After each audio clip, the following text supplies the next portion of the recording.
नमस्कार मित्रांनो, स्वागत आहे तुमचं मराठी बोल या आपल्या चॅनलवर। मुख्यमंत्री माझी लाडकी बहीण योजना लाभार्थी महिलांसाठी आज दोन अत्यंत महत्त्वाचे अपडेट्स आम्ही घेऊन आलो आहोत। एक अपडेट आहे रखडलेल्या हप्त्यांबाबत आणि दुसरं अपडेट आहे महिलांच्या आर्थिक सक्षमीकरणाबाबत। ज्या महिलांची केवायसी चुकली आहे त्यांच्यासाठी आता शेवटची संधी काय आहे आणि लाडक्या बहिणी आता स्वतःची पतसंस्था कशी सुरू करू शकतात याची संपूर्ण माहिती आज आपण या व्हिडिओत पाहणार आहोत। मित्रांनो, लाडकी बहीण योजनेच्या अंतर्गत अनेक महिलांचे हप्ते येणे बंद झाले होते कारण त्यांच्या केवायसी मध्ये काही तांत्रिक चुका होत्या।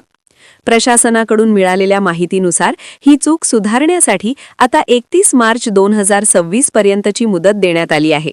आतापर्यंत सुमारे 17 लाख महिलांनी आपली केवायसी दुरुस्त केली असून त्यांना जानेवारीचा हप्ता देखील मिळाला आहे। पण जर तुमचा हप्ता अजूनही रखडलेला असेल तर त्वरित आपली केवायसी तपासून घ्या।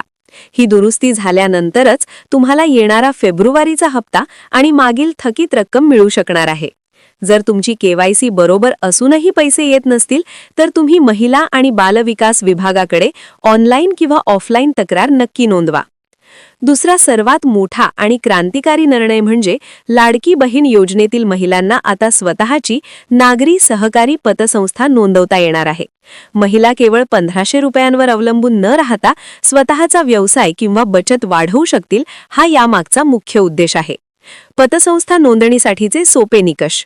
ग्रामीण भागासाठी फक्त 250 महिला सभासद एकत्र येऊन आणि 1.5 लाख रुपये भागभांडवल जमा करून पतसंस्था सुरू करू शकतात।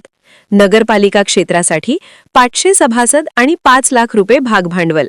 महानगरपालिका क्षेत्रासाठी 800 ते 1000 सभासद आणि 10 ते 15 लाख रुपये भागभांडवल। एका गावात साधारण 500हून अधिक लाभार्थी महिला असतात, त्यामुळे ग्रामीण भागात केवळ 250 महिलांनी एकत्र येऊन आपली पतसंस्था सुरू करणे आता सहज शक्य आहे। सहकार विभागाच्या वतीने उपनिबंधक कार्यालयामार्फत याबाबतचे आवाहन करण्यात आले आहे। तर लाडक्या बहिणींनो, हप्त्यासाठी केवायसीची कामे 31 मार्चच्या आत पूर्ण करून घ्या आणि सक्षमीकरणासाठी पतसंस्थेच्या या संधीचा विचार नक्की करा। या संदर्भातील शासन निर्णय खाली डिस्क्रिप्शनमध्ये दिले आहेत। अशाच विश्वसनीय माहितीसाठी मराठी बोल चॅनलला आत्ताच सबस्क्राइब करा। पुन्हा भेटूया नवीन माहितीसह। धन्यवाद।